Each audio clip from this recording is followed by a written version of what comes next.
नमस्कार।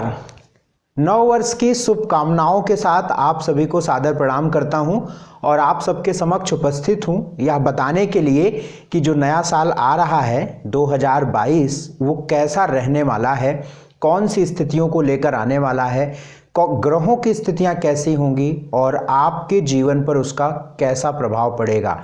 यदि हम ये सारी बात समझ लेते हैं कि ग्रहों की गति कैसी रहेगी हमारे लिए और पूरे साल कौन कौन से ऐसे महीने हैं, कौन कौन से ऐसे वक्त हैं जहां पर हमें संभलना है और कौन से ऐसे महीने हैं जहां पर हमें पूरी तन्मयता और मेहनत के साथ काम करना है, यदि ये सारी बातें पता चल जाएं या इन सारी बातों का कम से कम अंदाजा लग जाए तो निश्चित तौर पर हमारा प्लान बन जाता है और हम उस प्लान पर निश्चित तौर पर अपने जीवन को बहुत अच्छा बना सकते हैं, बढ़िया कर सकते हैं और बेहतर ढंग से आगे बढ़ सकते हैं। 2022 का महीना कौन सी स्थितियों को लेकर आ रहा है मैं यही बताऊंगा, आपके समक्ष उपस्थित हूं। मेरा नाम शुभेंदु ठाकुर है और मैं एस्ट्रोलॉजर हूं। मेरे पास 2022 का पूरा यहाँ पर ग्रहों की चाल मैंने पूरी बना ली है, कौन से महीनों पर, कौन सी डेट्स पर, कौन से ग्रह, कौन से प्लैनेट में क्या बदलाव आएंगे और उसकी वजह से आपका जीवन कैसे प्रभावित होगा। बहुत ही सटीक, बहुत ही जेन्युइन और बहुत ही आपके फायदे वाली चीज़ों के लिए मैं लेकर उपस्थित हूँ। आप सब जानते हैं, जो लोग हमें पहले से फॉलो करते हैं उन्हें पता है कि हमारा राशिफल कितना सटीक होता है और मैं ये बात खुद से नहीं कह रहा हूँ, ये आप सभी खुद जानते हैं। बहरहाल मैं आपके ग्रहों और राशिफल पर आऊँगा, इससे पहले मैं दो बात बता दूँ। यह जो राशिफल आपको देखना है इसे आप अपने लग्न पर देखिएगा। आपकी कुंडली की जो लग्न है, आपकी कुंडली की जो लग्न राशि है, आपको उस पर देखना है, तभी आप पर बिल्कुल सटीक समझ में आएगा पूरा साल। और मैं आपसे निवेदन करूंगा, पेन कॉपी लेकर जो पॉइंट्स बता रहा हूं कृपा करके लिख लीजिए, क्योंकि जो मेरे दिमाग में ग्रहों की गतियां हैं, आपकी राशिफल में जो बताऊंगा मैं, आपकी राशि पर कैसा प्रभाव पड़ेगा। अगर वो राशि आपकी लग्न है तो आप यकीन मानिए आपको जो बात बताने जा रहा हूं ये आपके बहुत काम की होने वाली है। तो आप पेन कॉपी ले लीजिए और अपने एक डायरी में उसको पॉइंट्स में करके लिख लीजिए और उसी प्लान में चलिए, उसी ढंग से चलिए। आप देखिएगा वो चीजें होंगी आपके साथ जो मैं बताऊंगा। लेकिन बी साइंटिफिक, ऐसे ही उला फट्टू नहीं कि हाँ नाम से ये देख लिया उसका भी देख लिया, वैसे भी नहीं, ऐसे नहीं होता कुछ। जिंदगी इतनी आसान होती फिर पूरी दुनिया देखकर बैठी होती।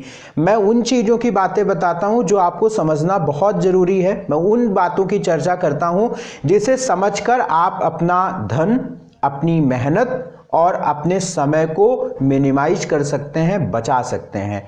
तो आप अपने लग्न पर इस राशिफल को फॉलो करिए और या आप चंद्र राशि, आपकी कुंडली में चंद्रमा जहां बैठे हुए हैं उस पर भी आप इसको देख सकते हैं। ग्रहों का प्रभाव हमारे लग्न व चंद्र इन दोनों पर होता है। तो आपके पास वक्त नहीं है तो सिर्फ लग्न पर देखिए या फिर आप चंद्र पर भी देख सकते हैं। मैं अलग अलग राशिफल के अलग अलग वीडियोस दूंगा। हमारे चैनल पर मैं एक प्लेलिस्ट बना दूंगा, नए साल 2022 साल वार्षिक राशिफल, ऐसा मैं एक प्लेलिस्ट बना दूंगा। उसमें मेष से मीन तक आपको दिख जाएगा। तो आपकी जो राशि है वो आप देखिएगा, समझिएगा। और मेरा एक और निवेदन रहेगा, कृपा करके इसे शेयर करिएगा, क्योंकि सही चीज मिलनी चाहिए लोगों को। यदि आप हमसे कभी भी पूरे साल में आपको मेरी ज़रूरत पड़ती है, आप कुंडली दिखवाना चाहते हैं, आपके स्क्रीन पर नंबर है, इन्हीं नंबरों पर आप हमसे कभी भी व्हाट्सएप कर लीजिएगा और वहाँ पर एक टाइम स्लॉट बुक कर लीजिएगा अपॉइंटमेंट का। उसकी शुल्क होती है, फिर आप हमसे बात कर सकते हैं। आपकी इच्छा जैसी रहेगी वैसा करिएगा। बात मकर राशि की करूँगा, कैप्रिकॉर्न। मकर राशि वालों के 2022 में जो नया साल आने वाला है कैसी स्थिति रहेगी, कहाँ पर कैसे बदलाव होंगे और क्या स्थितियाँ आपके जीवन को आगे बढ़ाएंगी, इसी बात को हम समझेंगे, इसी बात को जानेंगे। देखो भाई, अगर मकर राशि की बात करूं तो सबसे बड़ी बात कि आपके लगन में ही आपके लग्नेश हैं, शनि हैं, आपके मुख्य ग्रह हैं शनि, आपके ऑपरेटिंग प्लैनेट जिनको मैं कहता हूं।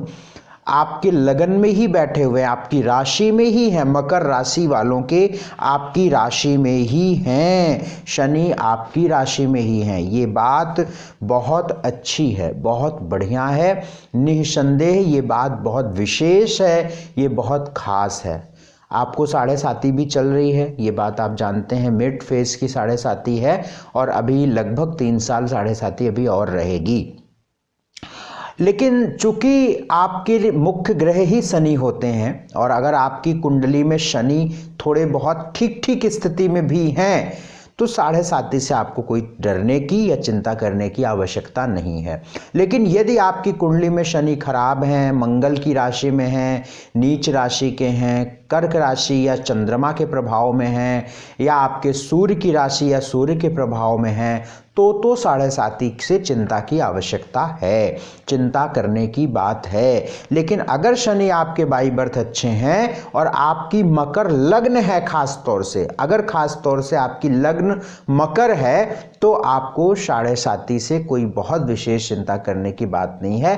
और वैसे तो साढ़े साती आपकी राशि पर ही लगती है, चंद्र राशि पर ही लगती है, लेकिन अगर आपकी मकर लग्न और मकर राशि दोनों है तो आपको विशेष चिंता करने की बात नहीं है। ठीक है, तो ये बात, शनि आपके लग्न में ही है या आप जो राशि समझते हैं आपकी राशि में ही है शनि, तो ये बात निश्चित तौर पर मैं आपके लिए बहुत अच्छी मानता हूँ। आपकी जो रीजनिंग लेवल है, आपके जो थॉट प्रोसेस है, जो आपकी मेंटल सिचुएशन है, सोच की सिचुएशन है, वो बहुत अच्छी रहेगी, इस साल में बढ़िया रहेगी। हालांकि शनि बीच में 29 अप्रैल से लेकर 12 जुलाई तक शनि जो है कुंभ राशि में जाएंगे। कोई खास इसका कुंभ राशि में प्रवेश या प्रभाव में मानता नहीं हूं, क्योंकि बहुत इनिशियल डिग्री पर भी रहेंगे और 29 अप्रैल को गए और 12 जुलाई को आ गए, समझ आप, तो कोई बहुत आपके भाव से हट नहीं रहा है प्रभाव।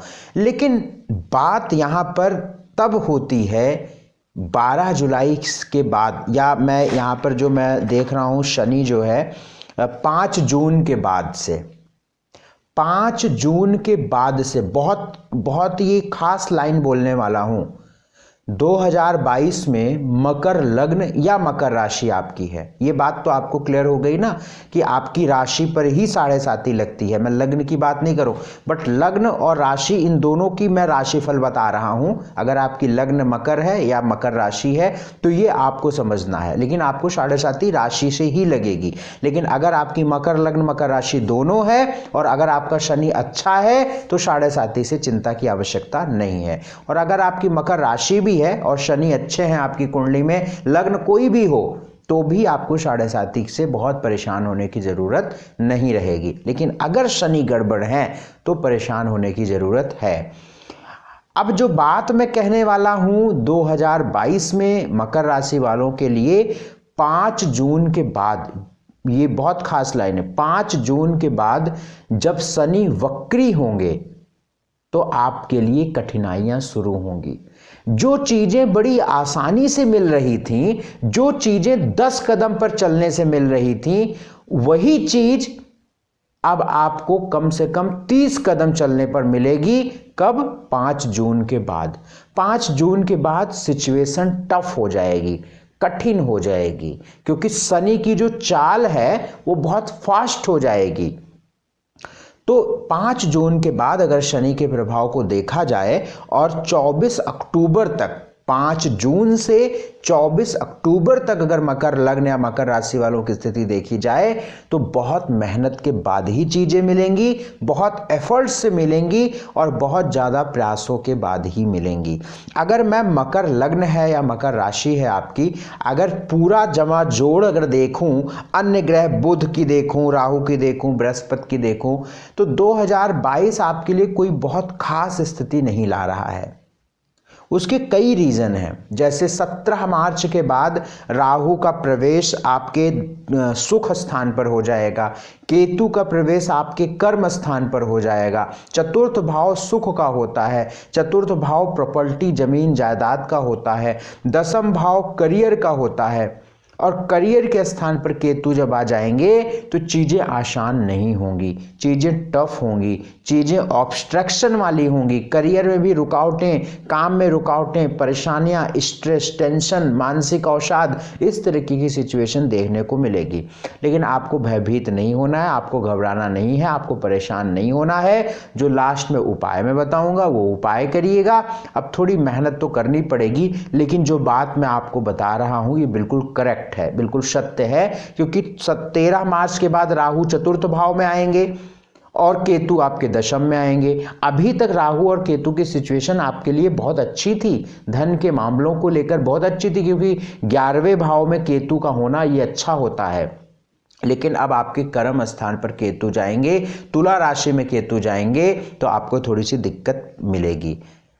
और शनि 5 जून से वक्री हो जाएंगे आपकी ही राशि में, आपकी ही लगन में। तो यहाँ से आपके वक्री होने पर शनि, और अगर आपके खास ग्रह हैं शनि, खास का मतलब क्या होता है, आपके लग्नेश हैं, आपके पंचमेश हैं, आपके नौमेश हैं, आपके दशमेश हैं, और अगर वक्री हैं, या आपकी कुंडली में भी मैं बता रहा हूँ, ये ज्ञान की भी बात आप पकड़ लीजिए कि अगर शनि वक्री हैं और शनि एक खास रोल में शामिल हैं आपकी कुंडली में, तो शनि की स्थितियां कठिनाई से मिलेंगी, कठिनाइयां होंगी। और अगर शनि अच्छे रोल में नहीं है, किसी नेगेटिव रोल में है, छठे घर, अष्टम या 12वें घर के मालिक हैं, अगर वक्री हैं, तो आपको वहां पे बेहतर रिजल्ट मिलेंगे। ठीक है ना, तो इस प्रकार से आप समझिएगा।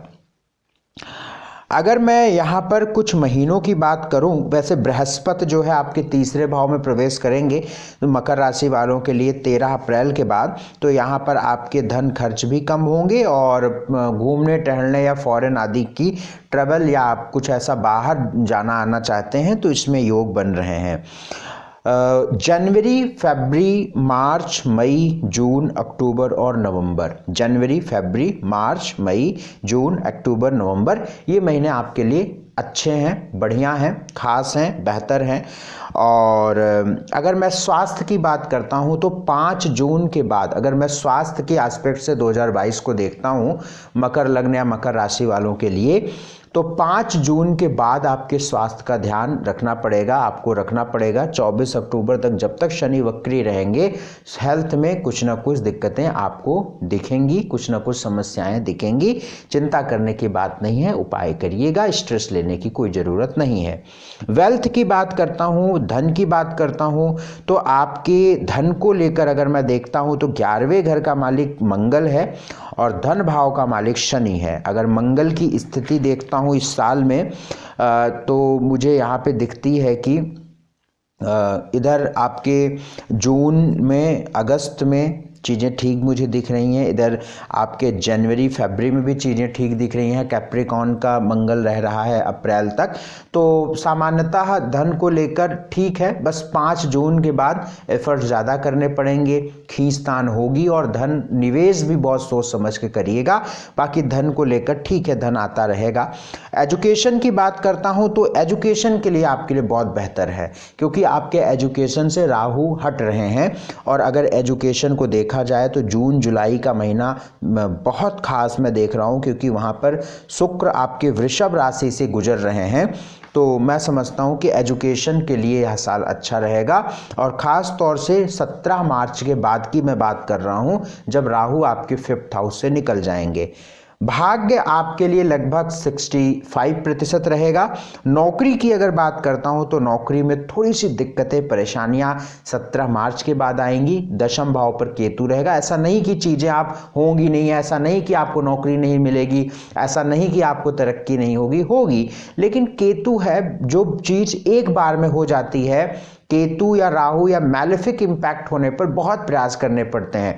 और अगर आप में गट्स होता है बहुत बार प्रयास करने में, तब तो आपको वो चीज़ मिल जाती हैं। अगर आप में गट्स नहीं है, आपने 1-2 बार किया, हार कर फिर आप अपने जीवन से कोऑपरेट कर लेते हैं। बहुत सारे ऐसे लोगों को मैंने देखा है जो IAS PCS की तैयारी करते थे, मेरे क्लाइंट बने और फिर वो हार कर बैठ गए थे, क्योंकि उनमें इतनी क्षमता नहीं थी कि वो 5-6 बार उस चीज़ को झेल पाते, 5-6 साल लगातार एक ही चीज़ की मेहनत करते, वो छोड़कर 10-15-20 हज़ार की कोचिंग ट्यूशन पढ़ाकर अपने जीवन को आगे बढ़ाने लगे। लेकिन जब मिले तो फिर उपाय किया और चीज़ें हुई और अंतिम अटेम्प्ट में जाके वे सेकेंड क्लास के ऑफिसर बने।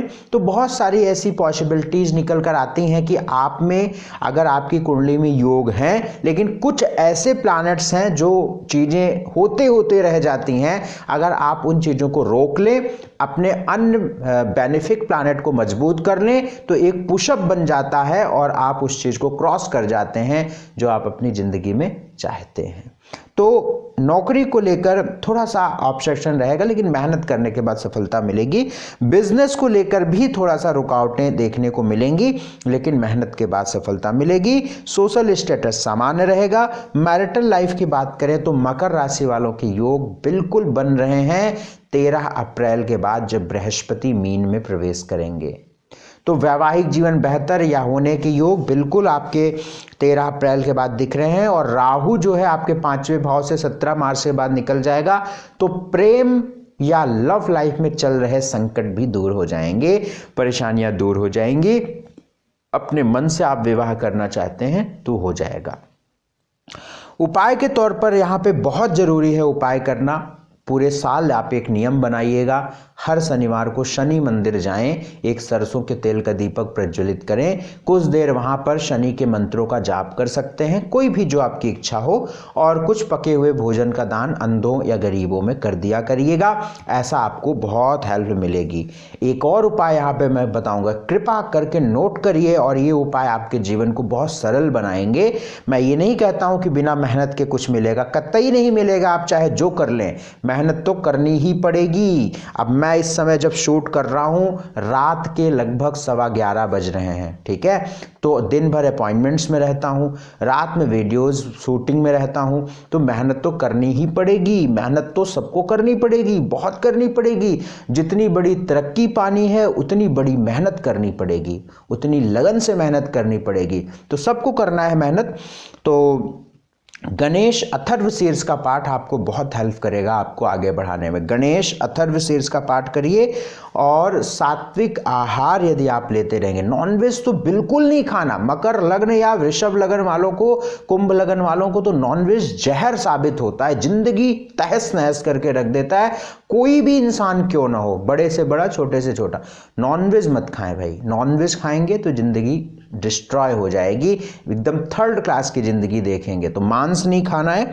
गणेश अथर्वशीर्ष का पाठ करते रहिएगा, शनि मंदिर जाते रहिएगा, और बड़ों का आशीर्वाद लेते रहिएगा। यदि फिर भी आप हमसे अपनी कुंडली दिखवाकर पूरी बात समझना चाहते हैं, आपके स्क्रीन पर नंबर फ्लैश हो रहा है, आप तुरंत इन नंबरों पर व्हाट्सएप मैसेज करके अपॉइंटमेंट फिक्स कराइए और मुझसे बात करिए। बहुत बहुत शुक्रिया, बहुत बहुत धन्यवाद समय देने के लिए। नमस्कार।